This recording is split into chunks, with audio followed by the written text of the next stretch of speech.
imam-imam katanya, kemudian orang Farisi, tua-tua Israel pada waktu itu. Mereka adalah orang-orang yang zaman dulu diserahkan oleh Tuhan untuk mengatur peribadatan bangsa ini, bangsa Israel. Ya. Mereka eksklusif, ya, mereka sendiri. Mereka diberi kepercayaan oleh Tuhan untuk menggembalakan umat Israel pada waktu itu. Ada yang mengatur ibadah, imam-imam, ya. Ada ahli Taurat yang mendalami kitab suci, ya. Ada juga di situ orang-orang Farisi, ya. Orang-orang Farisi juga adalah orang-orang yang hukum-hukum yang telah diatur oleh ahli Taurat itu dijalani oleh mereka dengan tanpa cacat, ya. Misalnya harus puasa, harus memberikan persembahan, harus macam-macam ada aturannya. Mereka mengikuti semuanya. Mereka mengikuti semuanya. Dan karena merasa hebat di situ, akhirnya mereka jadi sombong. Ya. Akhirnya kehidupan beragama mereka itu mereka jadikan sebagai cara alat untuk apa? Untuk kenyamanan mereka. Ya. Supaya mereka dipuji, karena pemuka-pemuka agama, orang-orang penting di pejabat-pejabat di Bait Allah itu kalau ada peribadatan mereka duduk paling depan. Ya, mereka harus dihormati oleh umat. Jadi itu yang mereka kejar, ya. Itu yang mereka berusaha mendapatkan dari itu. Dan juga sebelum kejadian percakapan ini, Tuhan Yesus sempat melakukan pembersihan bait suci. Saudara tahu ceritanya? Sudah bukan jadi tempat ibadah lagi, tapi tempat apa? Tempat berdagang, ya. Tempat berdagang apa? Barang-barang yang akan dipersembahkan kepada Tuhan dijadikan bisnis di situ. Tuhan Yesus marah, dihancur, ditunggang balikan, diobrak-abrik, nggak ada yang bisa lawan pada waktu itu, nggak ada yang bisa tahan. Artinya hidup peribadatan yang telah dipercayakan kepada mereka, mereka tidak menjalankan dengan baik. Mereka tidak menjalankan dengan baik. Apa buktinya? Tuhan sendiri, Tuhan Yesus raja atas rumah ibadahnya loh. Tuhan Yesus itu raja atas peribadatan umat sebenarnya. Dialah Tuhan yang harus dipuji, disembah, dimuliakan lewat ibadah yang dilayani oleh ahli Taurat itu, oleh imam-imam itu. Tetapi kedatangan Tuhan justru malah ditolak. Mereka terus melawan Tuhan Yesus. Mereka terus mau mencelakai Tuhan Yesus sampai akhirnya Tuhan Yesus disalibkan. Jadi kalau waktu Tuhan datang ke dalam dunia, menyaksikan umatnya beribadah dengan model seperti ini, pejabat-pejabatnya, sekarang pejabat-pejabat gerejanya seperti ini, bagaimana nggak kecewa Tuhan? Jadi mereka berusaha mencari kehormatan buat diri mereka sendiri. Mereka berbisnis di situ untuk memperkaya diri sendiri. Padahal hamba Tuhan nggak perlu kaya-kaya hamba Tuhan. Ya. Hidup sederhana menjadi teladan, itu yang penting. Tapi ini mengeruk kekayaan. Kekayaan siapa yang diambil? Kekayaan umat pada waktu itu. Mereka tinggal bilang, mau ngaku dosa harus beli di sini, dari sini. Kalau mereka bawa dari rumah sendiri ditolak. Ini yang bagus. Bayarnya berapa kali lipat. Kasihan umatnya harus bayar. Karena zaman perjanjian lama, dosa kecil burung merpati, ya. Dosa gede sedikit kambing domba, ya. Kalau besar dosanya gede banget harus bawa lembu, ya. Harus beli di situ. Bayangin, saudara, yang dikasih. Baik. Jadi imam-imam juga beternak binatang. Padahal imam-imam pemuka-pemuka sebenarnya tidak boleh beternak. Mereka dikasih makan oleh jemaat sebenarnya. Dan itu yang terjadi. Bayangkan kalau dosanya lebih gede lagi. Gajah kali dibawa untuk dipersembahkan. Dan itu yang terjadi. Jadi apapun yang mereka lakukan pada waktu itu sebenarnya bukan untuk memuliakan Tuhan, untuk diri sendiri. Jadi mereka begitu nyaman di situ, dan sehingga orang-orang yang perlu dilayani akhirnya tidak terlayani. Orang sakit kusta, oh ini nggak bisa sembuh, ini masuk neraka, nggak dilayani. Orang yang kakinya panjang sebelah atau tangannya panjang sebelah atau matanya bular katanya, wah ini nggak boleh, nggak boleh, nggak boleh. nggak bisa dilayani. Padahal begitu Tuhan Yesus datang, saudara yang dikasih, mereka lah yang dilayani oleh Tuhan. Bahkan pelacur katanya, pemungut, orang yang suka memeras rakyat itu dilayani oleh Tuhan sampai mereka bertobat. Itu luar biasanya, saudara yang dikasih. Makanya dikasih perumpamaan ada 2 anak. Yang satu diperintahkan untuk mengerjakan kebun anggur, itu lambang daripada pelayanan, saudara, ya. Mengerjakan kebun anggur, oh yes Pak, ya, iya Bapak, tapi cuma dalam hati aja. Begitu pergi, udah dia nggak mau pergi, ya. Itu umat Israel disuruh melayani, oke, mau terima, ya, berkat mau terima, tetapi mau melayani umat, mengerjakan kebun anggur mereka tidak mau. Cuma bilang iya, amin, ya. Ada nggak di sini bilang amin, tapi keluar nggak dilakukan? Hati-hati. Pendeta bilang udah peringatan, udah capek. Amin saudara, amin, mau lakukan, mau bertobat, mau keluar bikin lagi, percuma. Ini kakak sulung ini, ya, ini anak pertama ini, iya begitu dia terima kayak imam-imam ini, dapat tempat terhormat, diberkati dengan kecukupan, tapi mereka tidak mau melayani. Artinya mereka bilang kepada Tuhan, iya mau melayani, tapi pelaksanaannya tidak.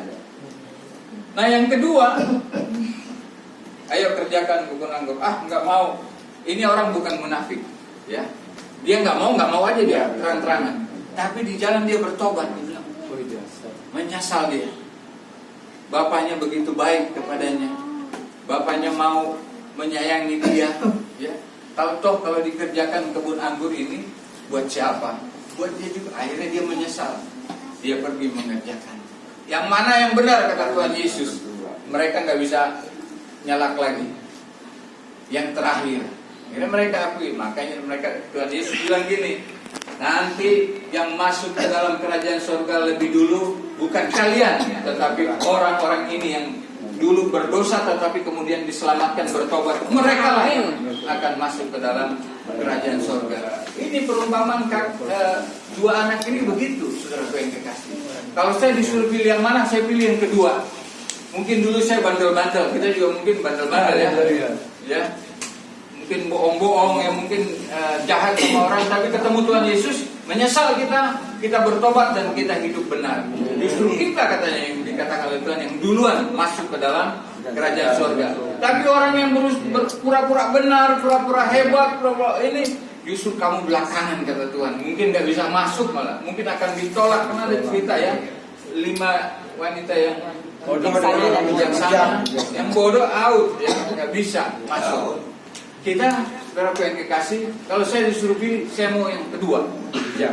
Dulu saya bandel, nakal, tapi sekarang saya bertobat, saya melayani Tuhan, justru saya mendapatkan kerajaan surga. Kita semua begitu. Amin, saudara. Beri kemuliaan dulu buat Tuhan. Nah, saudara yang kekasih, di dalam cerita yang pertama tadi, perumpamaan tentang puasa Yesus. Nah, ini ceritanya seru nih. Orang-orang Farisi, imam-imam ahli Taurat itu, mereka melihat Yohanes Pembaptis melayani luar biasa. Ya. Yohanes Pembaptis khotbahnya bukan di bait Allah, di padang gurun. Waktu dia khotbah, orang datang berduyun-duyun, banyak datang menyaksikan dia. Yang datang ke bait Allah kalah banyak. Mereka heran, ada puasa apa ini Yohanes Pembaptis sampai bisa melakukan hal yang dia lakukan? Kalau dilihat, diukur, itu yang dia lakukan adalah atas izin Allah, itu atas izin Tuhan. Karena nggak bisa orang kumpulin orang banyak terus di dalam, misalnya kayak KKR gitu, ada yang sakit disembuhkan, ada kuasa Tuhan bekerja di situ. Mereka heran.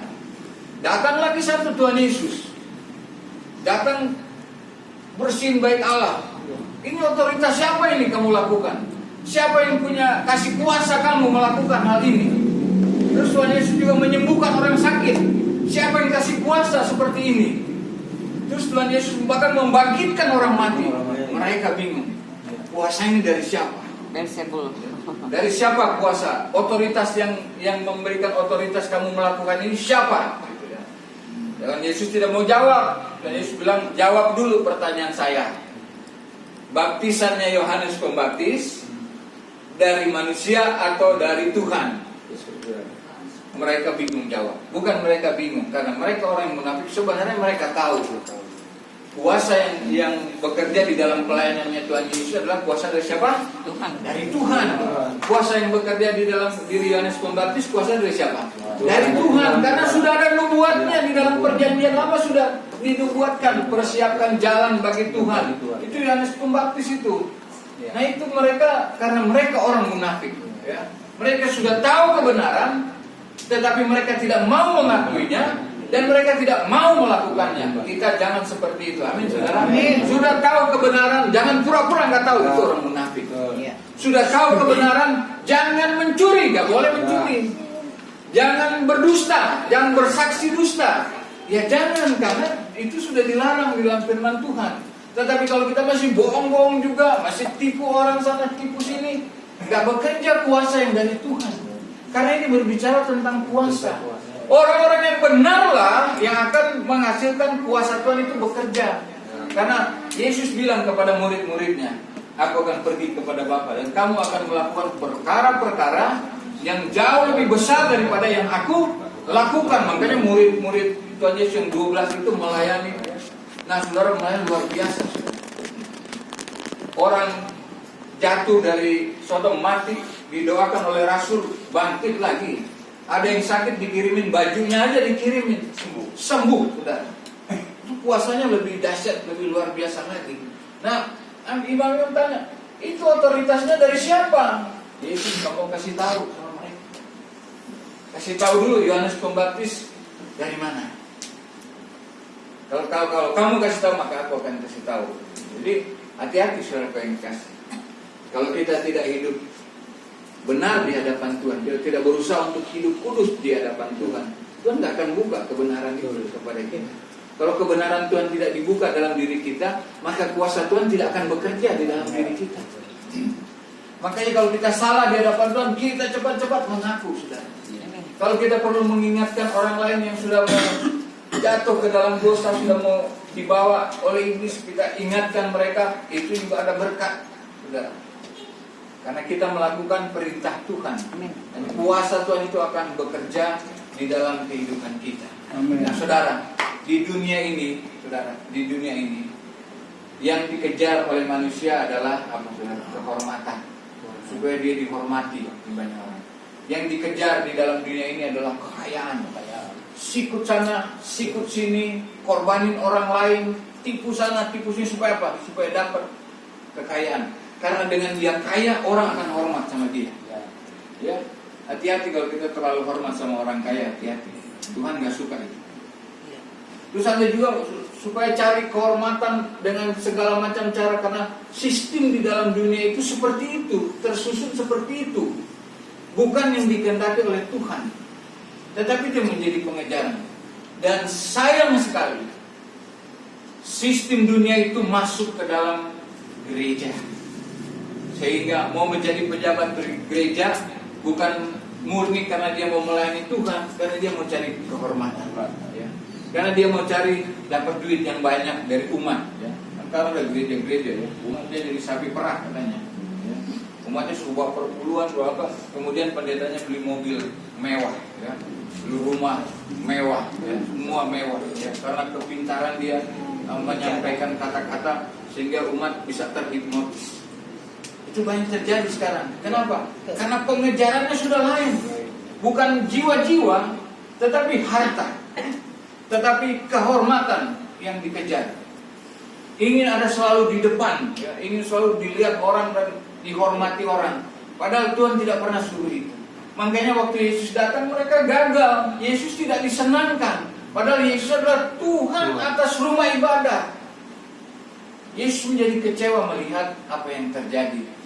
Nah sekarang pelajarannya buat kita apa, saudara pengas? Saya mau kasih ingat buat kita. Kita hidup di dalam dunia ini nggak lama, hanya sementara. Ada kehidupan yang kekal, yang Tuhan sediakan buat kita yang percaya kepada Dia dan taat setia kepada Dia.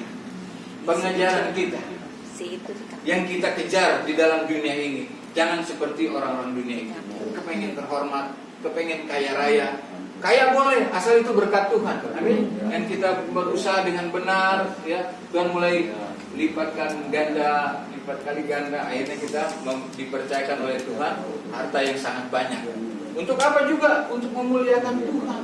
Kalau kalian semua nih diberkati oleh Tuhan, kita bangun gereja ya, kita bangun gereja, kita bekerja untuk kemuliaan Tuhan, terbuka semuanya, saudara yang kasih, terbuka semuanya.